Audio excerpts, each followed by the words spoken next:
warahmatullahi wabarakatuh. Alhamdulillahilladzi qad akhraja nataijal fikri li arbabil hijaj. Asyhadu an la ilaha illallahul malikul huda wa asyhadu anna Muhammadan abduhu wa rasuluhu alladzi la yantiqu 'anil hawa in huwa illa wahyun yuha. Allahumma sholli ala sayyidina Muhammadin nuril huda wa samsid duha wa badrid duja wa ala alihi wa ashabihi ahli tuqa wan najah. Amma ba'du, qala Allah ta'ala fi kitabihil karim wa huwa asdaqul qailin. A'udzu billahis samii'il 'aliim minasy syaithaanir rajiim. Bismillahirrahmanirrahim.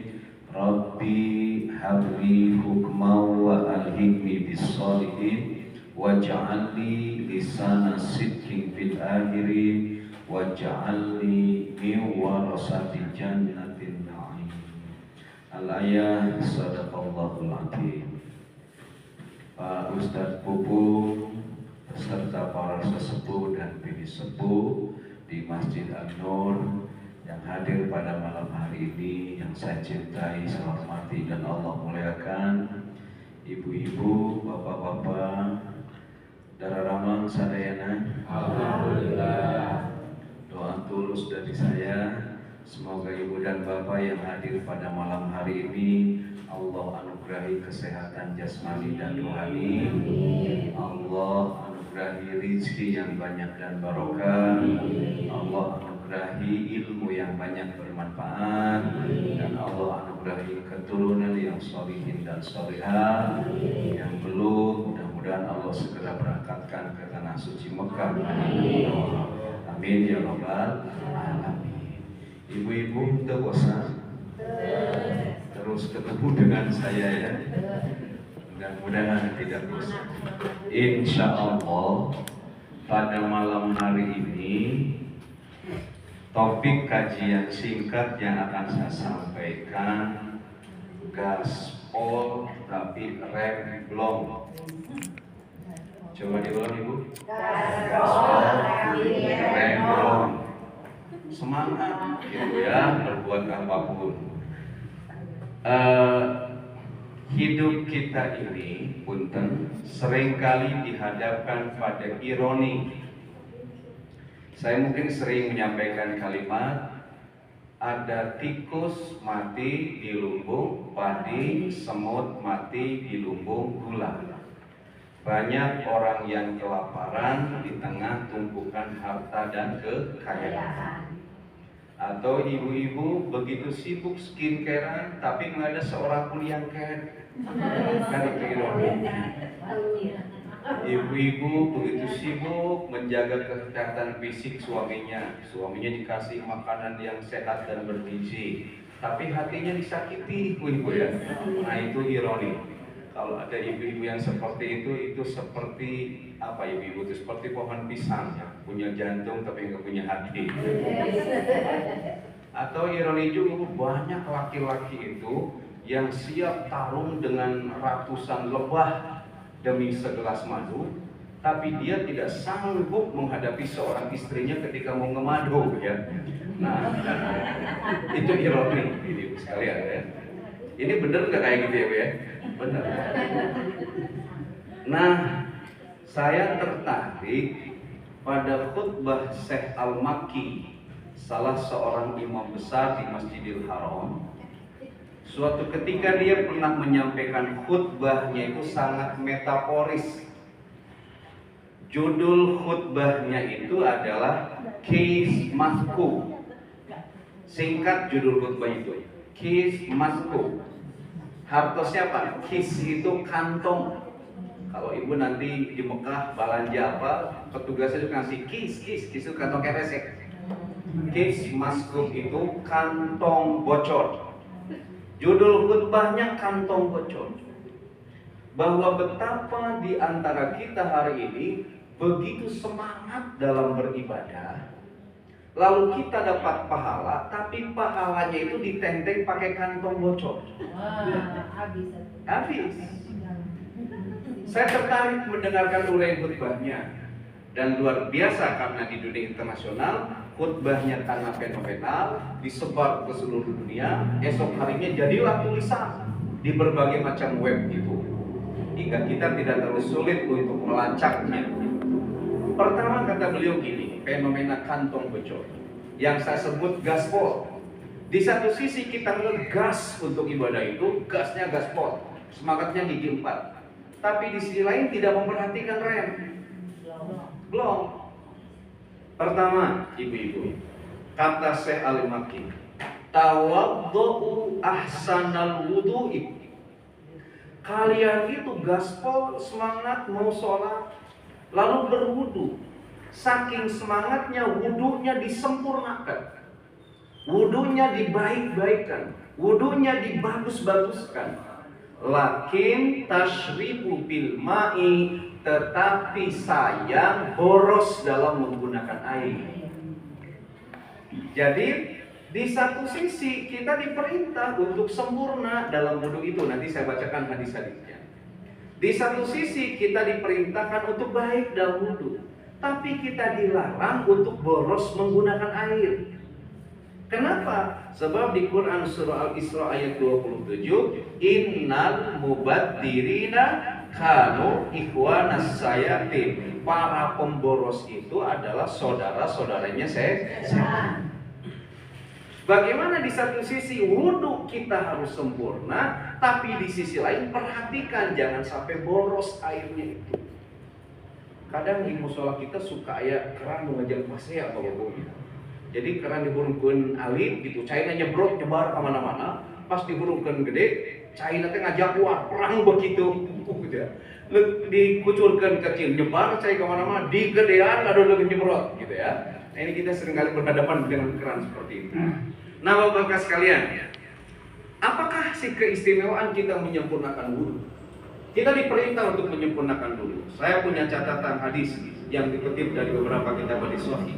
Begini, sahabat Gusti Rasulullah Sallallahu Alaihi Wasallam. Beliau bersabda itu bahwa ketika paghsala wajhahu, kita membasuh wajah kita, ya, ingat pagsilu wujuhakum. Ayatnya itu bukan pamsahu. Jadi pada saat itu pagsilu. Pagsilu itu dibasuh. Jadi konotasi dibasuh itu air tampung dulu di tangan, lalu dibasuhkan ke muka. Yang salah tuh air ditampung di tangan, dikepretkan, baru diusapkan. Nah itu salah. Kalau itu bukan pagsilu, tapi pamsahu kalau itu.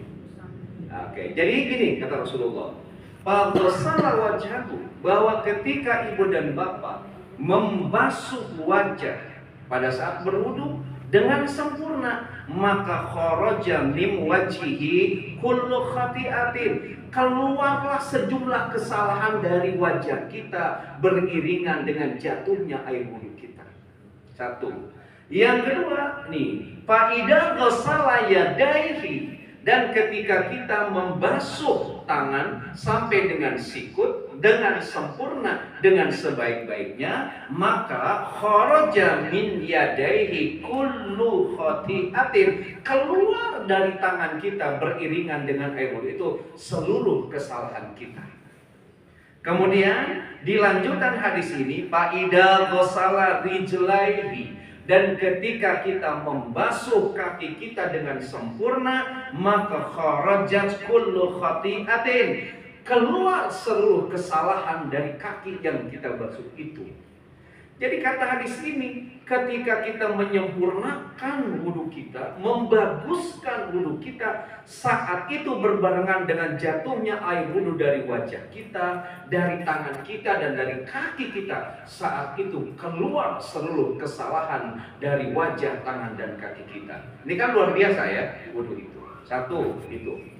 Yang kedua, keutamaan wudu itu apa? Suatu ketika Rasulullah bersabda di hadapan para sahabatnya, ala adullukum alama yamhullahu bihi, maukah kalian, kata Rasulullah, aku tunjukkan pada hal-hal yang dengan hal itu al-khotoya, dihapus seluruh dosa kita, wa yarfa'u bihi darajat, dan diangkat derajat kita.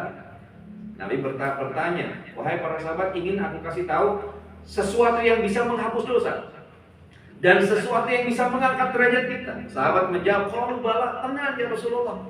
Kata Rasulullah, isbaqul wudu'i ala makarihi. Kalau kalian ingin diampuni dosa oleh Allah, dan kalau kalian ingin derajatnya ditinggikan oleh Allah, maka sempurnakan wudhu kamu saat sulit. Jadi dalam keadaan sulit, wudhu kita harus disempurnakan. Lalu apa yang dimaksud dalam keadaan sulit itu? Ibu-ibu, apa yang berat ketika ibu wudhu? Halo, saya bertanya, bukan nyuruh berembuk gitu. Apa yang berat pada saat kita wudhu? Tiris. Dalam keadaan dingin, kadang kita malas.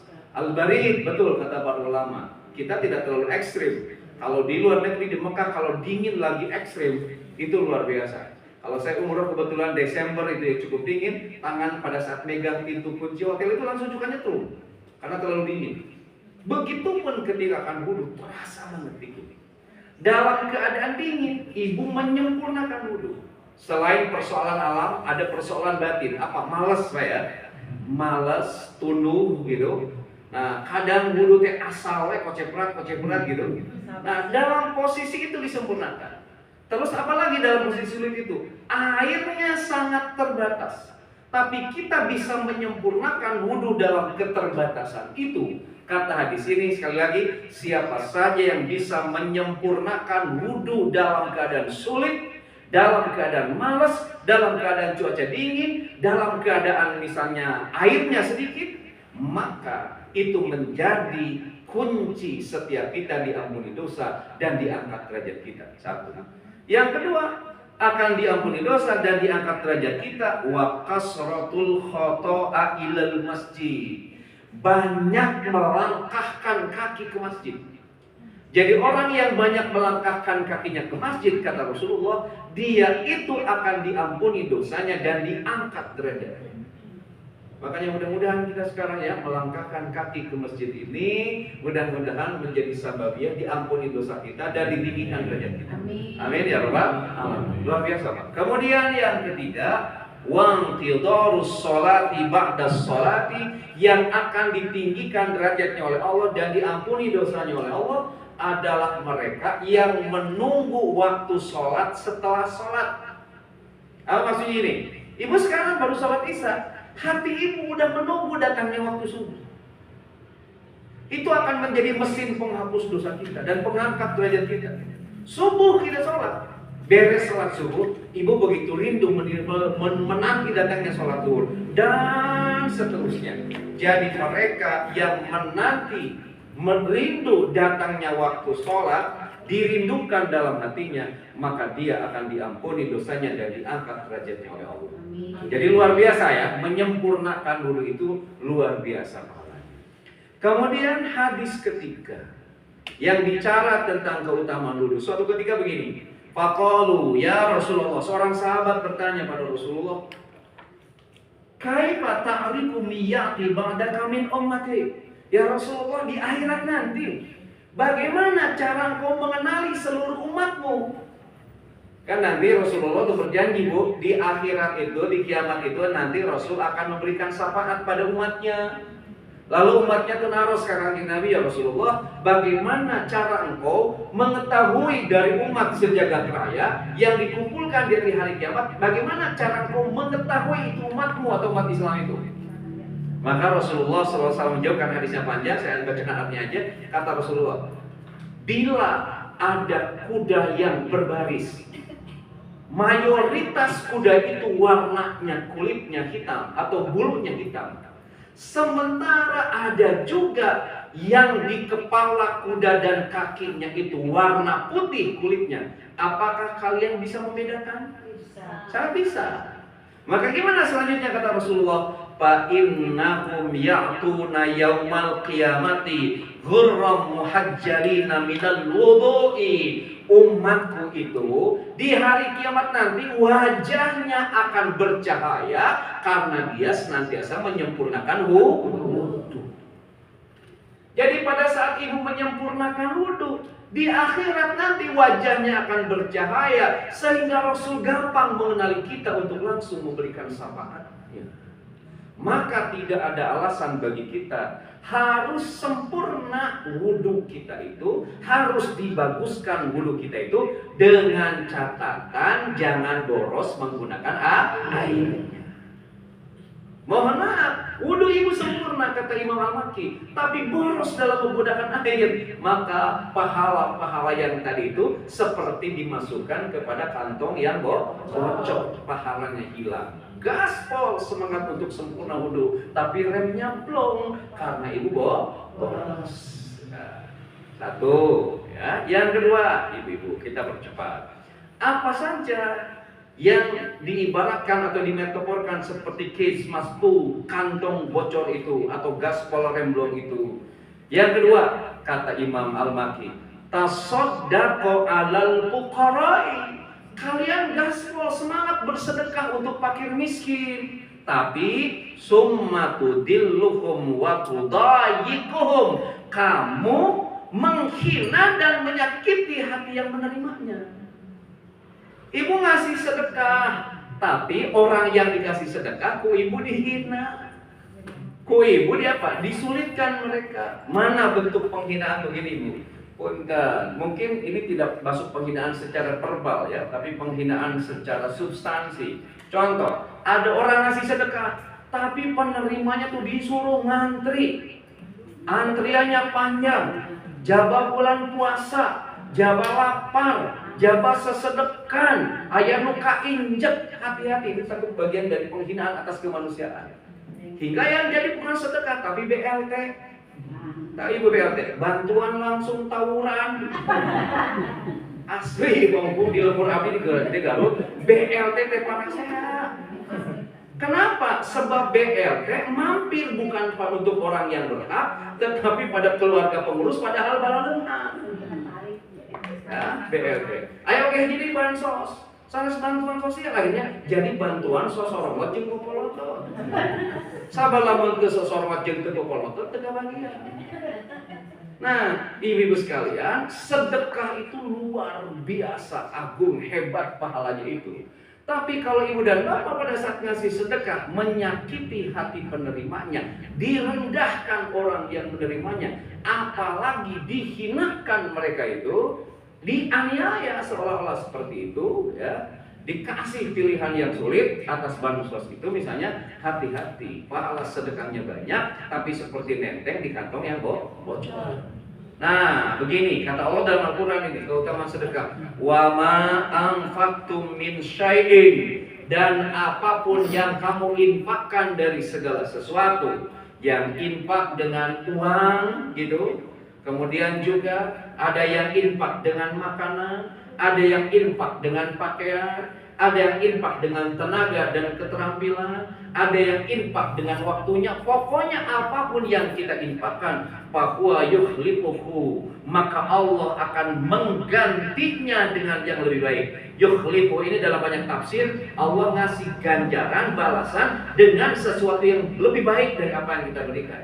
Kenapa? Wa huwa khairur raziqin, karena Allah maha baik dalam memberikan rezeki kepada kita. Maka jangan takut ketika kita bersedekah. Bahkan kalau kita pakai mati-mati ke Allah, yang sering saya sampaikan di Al-Baqarah ayat 261, masalul ladina yunfikuna amwalahum fi sabilillahi kamasali habbatin anbatat sab'a sanabila fi kulli sumbulatin mi'ata habbah. Ibu infak seperti menanam satu biji benih, dari benih itu tumbuh 7 butir, tumbuh cabang, dalam setiap cabang itu ada 100 bulir. Jadi sekali kita memberikan kebaikan, akan Allah ganti dengan 700 kali lipat. Itu matematika Allah seperti itu, ya. Bagi yang sedekah sekarang ini ngisi apa? Minum untuk saya dan Pak Bobo, ada teh kotak ya ini. Ini Allah akan mengganti 700 kali. Ini matematika Allah, bukan matematika kita.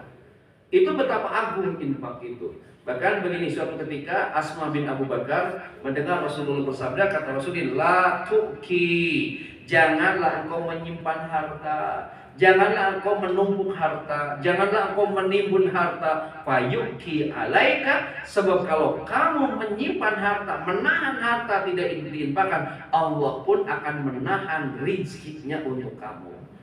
Nah, betapa agung pahala infak dan sedekah itu, tetapi sekian keagungan pahala itu akan hilang ketika ibu memberikan infak itu dengan menyakiti atau menghina orang yang menerima. Kan pernah juga saya sampaikan yang lalu. Kalau kita infak menyakiti hati penerimanya, di Quran surah Al-Baqarah ayat 264 Allah berfirman, ya ayyuhalladzina amanu, wahai ibu bapak jamaah taklim Masjid An-Nur, la tubtilu shadaqatikum bil manni wal adha. Janganlah kalian rusak sedekahmu itu dengan menyebut-nyebutnya dan menyakiti hati orang yang menerimanya. Kenapa? Kalladzi yunfiqu maluhu ria'an nas. Orang yang seperti itu seperti orang yang berinfak yang riya karena manusia, wala yu'minu billahi wal yawmil akhir. Dasarnya bukan iman pada Allah dan hari akhir. Maka lanjutan ayat itu, pamasaluhu, perumpamaan orang yang infak disebut-sebut dan disakiti hati penerimanya. Perumpamaan orang yang infaknya riya bukan karena Allah tapi karena manusia. Pamasaluhu, perumpamaannya kamasali sofwanin alaihi turab, seperti ibu menyimpan tanah di atas batu yang licin. Fa asobahu wabilun fataratu soda, turunlah hujan yang deras. Maka pertanyaannya, apakah tanah di atas batu yang licin yang disimpan itu ketika diderasi air hujan akan ada atau habis? Habis. Jadi tidak ada pahalanya, ya. Jadi sekarang ibu yang suka Jumat berkah, lanjutkan, ya. Ibu yang suka ngasih ke pengamen, lanjutkan. Ibu yang suka ngasih ke peminta-minta, lanjutkan. Ibu ngasih pada mereka yang dipandang, kan ngasih itu ada sa'il dan mahrum. Sa'il itu siapa? Orang miskin yang dengan kemiskinnya tidak kuat hingga dia harus minta. Itu juga kasih. Wal mahrum, mahrum itu orang miskin kuat tidak meminta-minta, nahan diri, yang itu pun harus kita kasih. Kalau sudah punya kebiasaan itu, lanjutkan, karena itu luar biasa utama. Tapi hati-hati, jangan sampai pada infak dan sedekah itu disebut-sebut, apalagi menyakiti hati pada penerimanya. Wah, bisa dilanjut ibu-ibu? Kenapa kelihatannya juga keungki? Atau terlalu kenyang makan malamnya, kan? Oke, barusan bukanya terlalu nampol mungkin, ya? Oke, yang ketiga, mana lagi? Metafor kantong bocor, metafor gaspol tapi remblong ini. Kata Imam Al-Maki, taqumul laila, kamu itu gaspol bangun sholat malam, lalu watasumun nahar, semangat banget gaspol siangnya puasa. Wa tuti'u rabbaka, semangat banget kamu taat kepada Allah.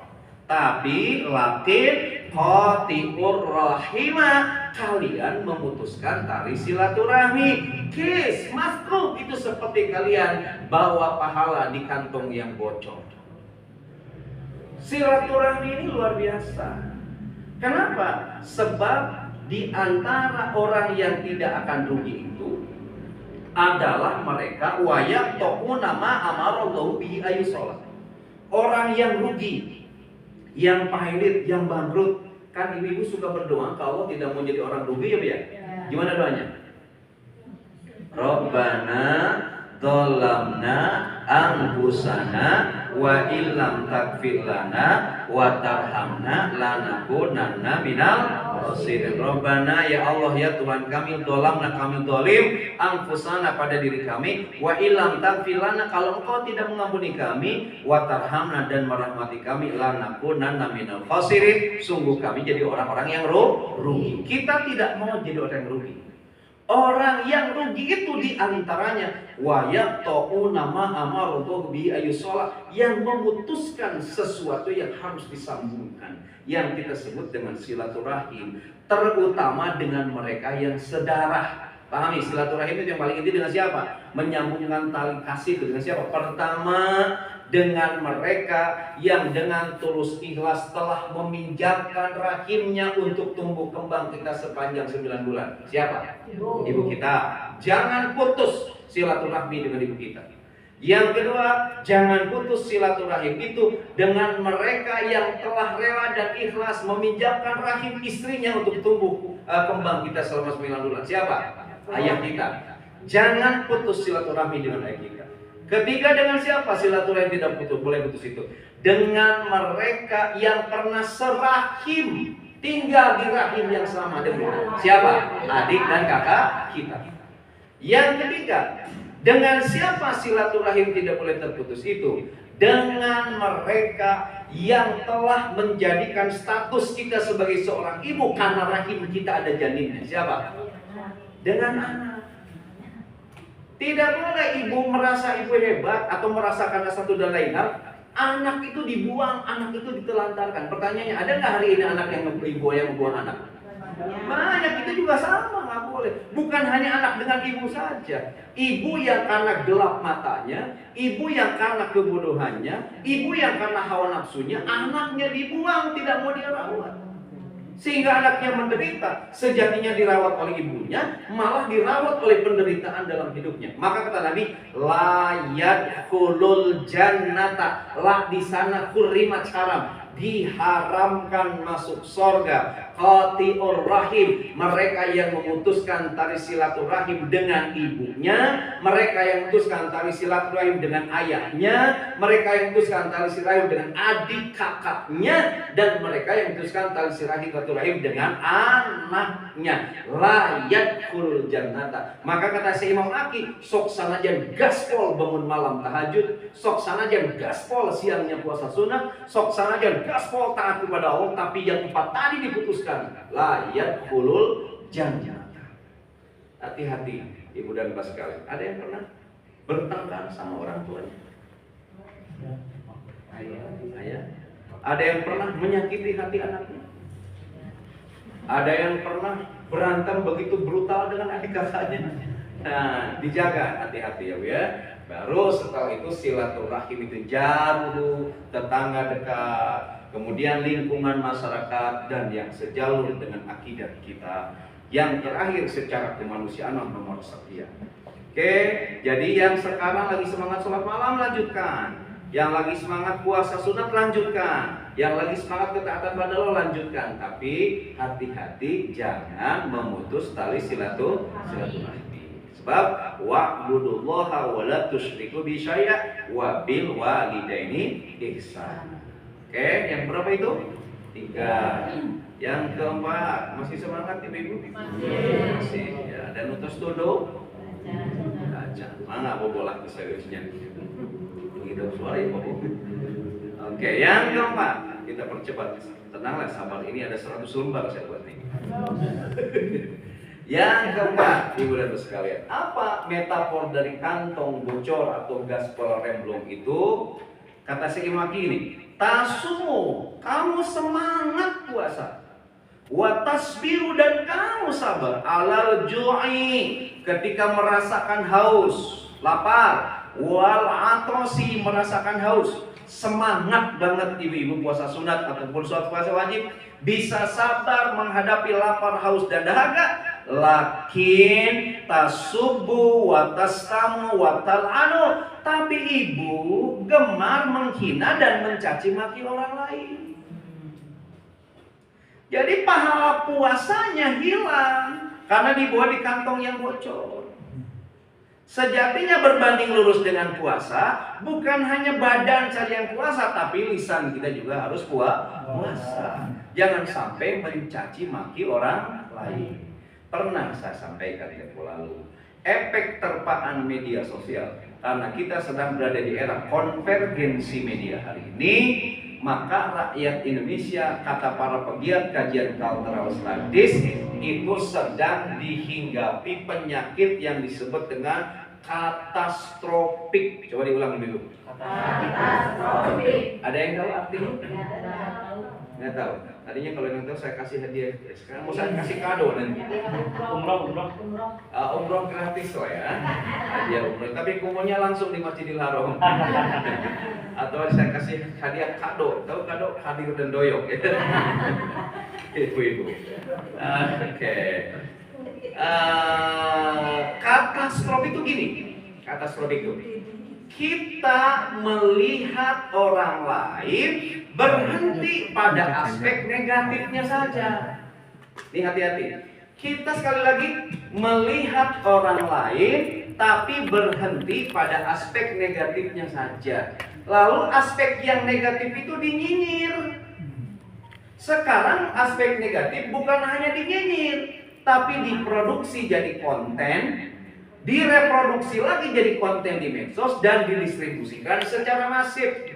Maka sekarang Pak Punten, lahirlah profesinya ludak ledek neangeun lolodok. Kerja tuh nyinyir yang dalam bahasa kerennya disebut buzzer. Ibu pernah dengar kata buzzer? Nah, buzzer itu rata-rata influencer. Mereka yang sudah terkenal, punya followernya banyak, lalu disuruhlah oleh kekuatan politik tertentu untuk ngagogoreng siapapun yang akan menjadi rival atau lawannya. Dikuliti semua kejelekannya. Dan para buzzer itu mendapatkan keuntungan yang luar biasa banyak. Maka profesi buzzer itu, sahabat Pak Haji siapa tuh yang profesor besar bahasa Sunda, itu bahasanya ludak ledek neangeun lolodok. Nyinyirin kekurangan orang lain untuk mendapatkan duit. Hari ini kan kayak gitu. Hati-hati, akhirnya itu jadi trickle down effect, ngasih efek rembesan pada kehidupan sosial kita. Hingga kita seringkali kapangaruhan, lamun lihat teh nu pertama dilihat teh nu negatif heula. Datang ke undangan gitu. WCF tanpa nganten lelaki asa ngapeluk begendut. Ya, itu dikritik, masya Allah. Lain mukul lelaki dan begendut, lagi panganten awet itu biasa pesek pisan. Ibu anu gendut itu, ibu-ibu yang gendut pernah saya sampaikan kan itu bidadari surga. Cuman pas turun ke dunia, meeting pointnya di warteg gitu kan. Jadi loba dahar. Nah itu hati-hati kepada diri sekalian ya. Katastropik, gemar ngaledek, gemar menghina. Jadi meskipun ibu rajin puasa, mau puasa Senin Kemis, mau puasa Daud, ibu dan bapak sekalian, tapi kalau lisan kita gemar mencaci maki orang lain, menghina orang lain, itu kantong bocor, pahalanya bocor, selesai maki. Kemudian berikutnya, ibu sekalian, apalagi yang kadang bisa menjebak kita untuk hilangnya pahala dari setiap kebaikan kita. Berikutnya, kata beliau ya, kita percepat. Tukhrimu dhaifaka wa tuhsinu ilaihi. Ketika datang tamu, nih, kita memuliakan tamu itu. Wa tuhsinu ilaika, dan kita ngasih servis yang baik. Jadi sumping tamu ke bumi ibu ya, ku ibu teh wah luar biasa, begitu manis budi ibu itu ya. Kemudian nawisan, badai leuteun ge, badai teh, kopi atau susu ibu bade kieu ya, ka tamu itu sagala dipasihan. Tapi ba'da khurujihi ta'tabuhu wa tuhriju masawiha. Tapi setelah tamu itu balik, tamu teh ku ibu diomongkeun. Maka itu kis masuk, itu kantong bocor. Ini sariri juga ada pengalaman ya. Masya Allah, sumping tamu. Di payunan tamu, imut ngagelenyu, di pangkeren pahit sepahit madu. Itu dramaturg gitu ya. Di panggung depan begitu baik, di panggung belakang ngagaik. Ya.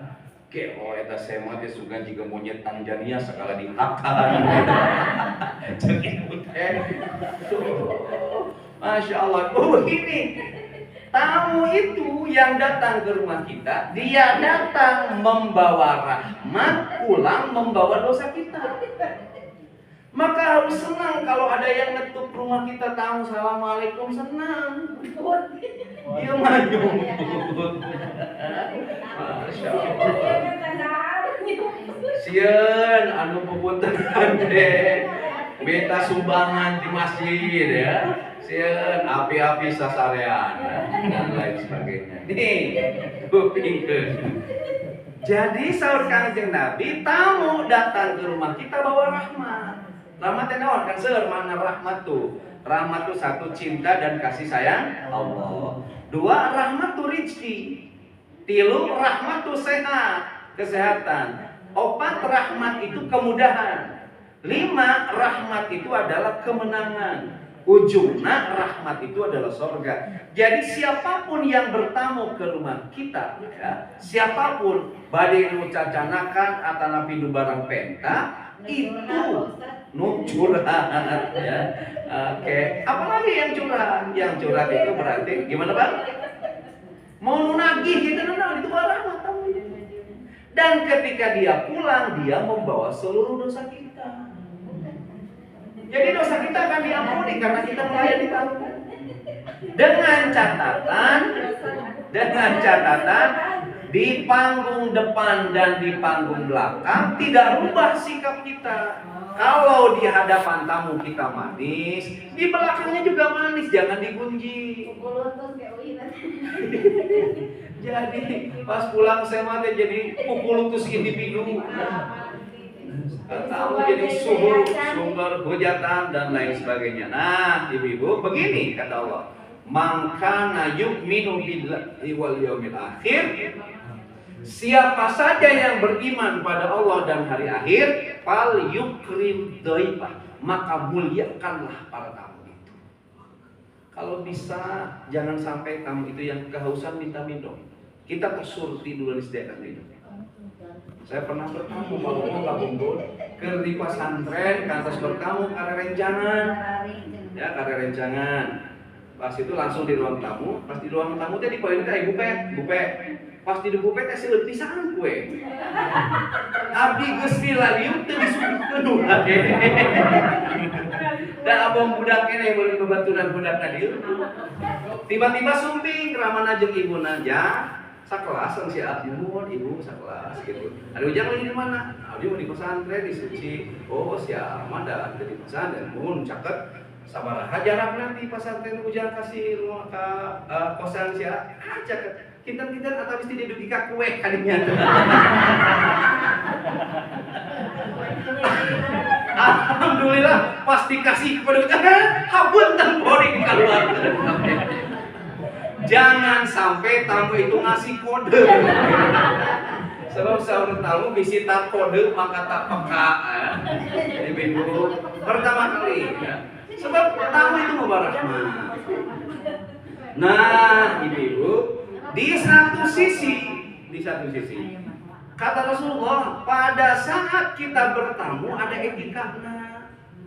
Satu, pada saat bertamu teh tong lami teuing. Ya, yang kedua, tong loba barang penta pada saat bertamu itu. Yang ketiga, entong sok kumecrek.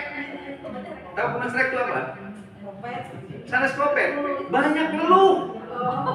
Ujung-ujung curhat menyampaikan. Gitu. Bentar lain tahun abdi ya, bukan. Akhirnya nanti cek burang Sunda mah tamu teh disebut sema. Ngesekeun boga imam. Jangan sampai bertamu teh ngesekeun boga imam.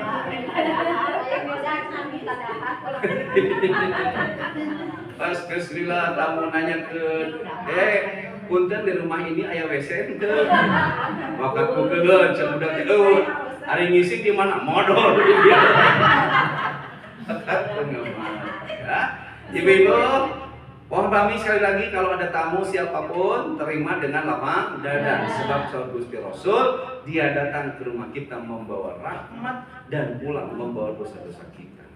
Nah, catatan, kita ngasih servis yang baik, tapi setelah pulang itu malah didongengkan, malah digunjing menjadi objek gibahan. Nah, itu hati-hati, pahalanya kita menjamu tamu seperti kantong bocor. Ya, tapi remblok. Berikutnya yang terakhir, ibu-ibu semua, apa yang bisa menghabiskan pahala kita itu? Kata Syekh begini, talbasina torhata wal abayata, ada kata abaya ya. Kamu menutup auratmu dengan kerudung, bagus itu. Wal ayata, wal abayata, kamu pakai abaya. Ibu tahu kan abaya ya?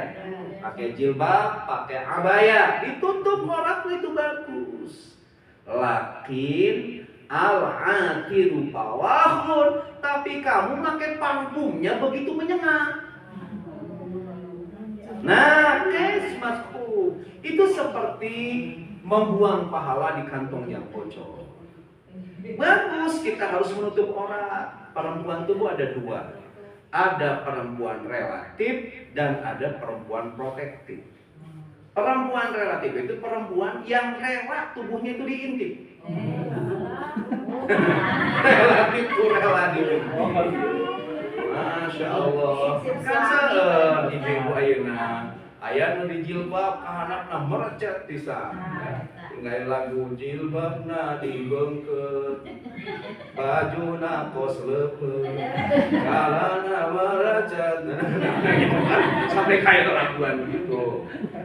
Nah, ada orang yang menutup auratnya bagus ya. Nah, jangan sampai jadi tadi perempuan relatif, rela diintip. Jadi perempuan relatif itu dia seringkali menunjukkan pada orang lain bahwa dalam tubuhnya ada tempat lahir beta gitu, pada aspek itunya. Yang kedua, ada perempuan protektif. Siapa perempuan protektif itu? Perempuan yang tahu persis bahwa tubuhnya itu adalah aurat yang harus ditutup.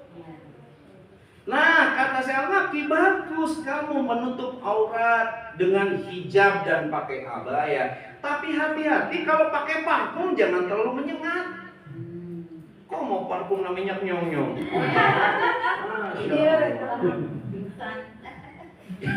Jangankan minyak nyong-nyong, kan kalau Pak Pupung kalau pengajian di gengnya, kalau pengajian di gengnya ini aki-aki Bu. Yang merek kan Pak Pupung. Nih, punten kalau subuh saya di masjid, kebetulan sabte ngajajar jeung aki-aki.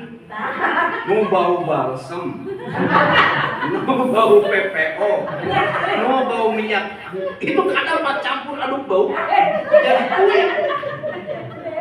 Tapi eta mah denanon dimaklum eta mah obat. Eta mah obatnya landong eta mah. Ieu geus bau minyak urut teh gitu. Bukan BBB mah sekarang. Jadi minyak urut itu minyak urut nggak goreng jair. Oh, jangan. Aduh, jangan. Tapi yang rambut, Ustaz.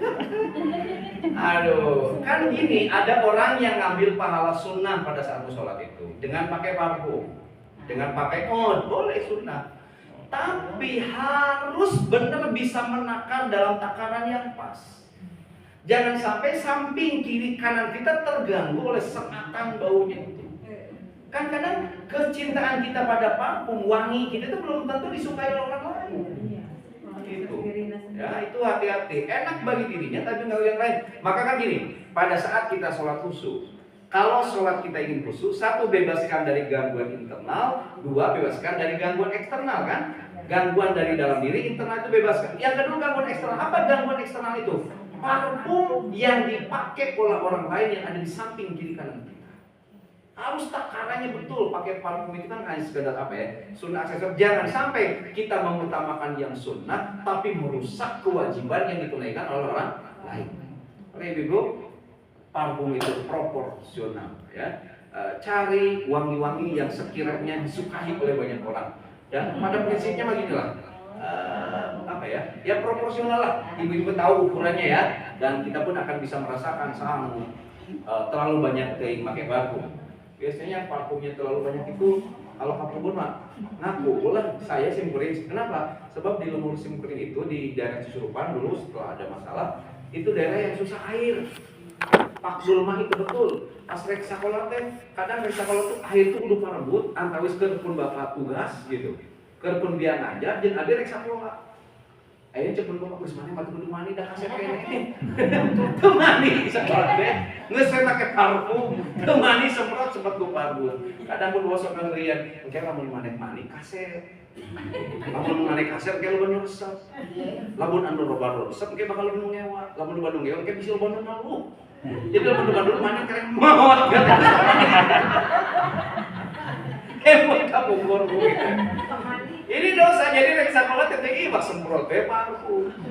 Kan bisa jadi meletak gitu bau bagi orang lain. Nah, ibu sekalian, ya, itu hal-hal yang dalam metafor Syekh Al-Makki disebut kantong bocor. Kalau dalam bahasa kita sekarang disebut gaspol, tapi rem. Boleh ngegas kita dalam beribadah, tapi perhatikan sejumlah rambu-rambunya. Sebab rambu-rambu itu akan membuat kita menjadi teratur. Sebab nggak bisa kita berfilsafat di kebebasan, bebas saja, nggak bisa bebas. Sebab semakin bebas kita akan semakin banyak potensi untuk tabrakan. Punten, ibu-ibu, di jalan ada lampu merah, ya. Itu kita harus berhenti atau bisa nerabas? Harus berhenti. Kalau nerabas dosa tidak hukumnya. Mungkin dosa tidak terlalu banyak lah dosanya, tapi kebebasan kita ketika melanggar lampu merah memiliki peluang untuk bisa tabrakan. Maka batasan tentang kebebasan itu adalah bagaimana kita bisa berlari pada persoalan substansi dari setiap ibadah kita, bukan karena persoalan-persoalan hawa nafsu atas nama kebebasan itu. Ibu dan Bapak, itu saja yang bisa saya sampaikan. Mudah-mudahan ada guna dan manfaat. Ada pertanyaan dulu? Tidak?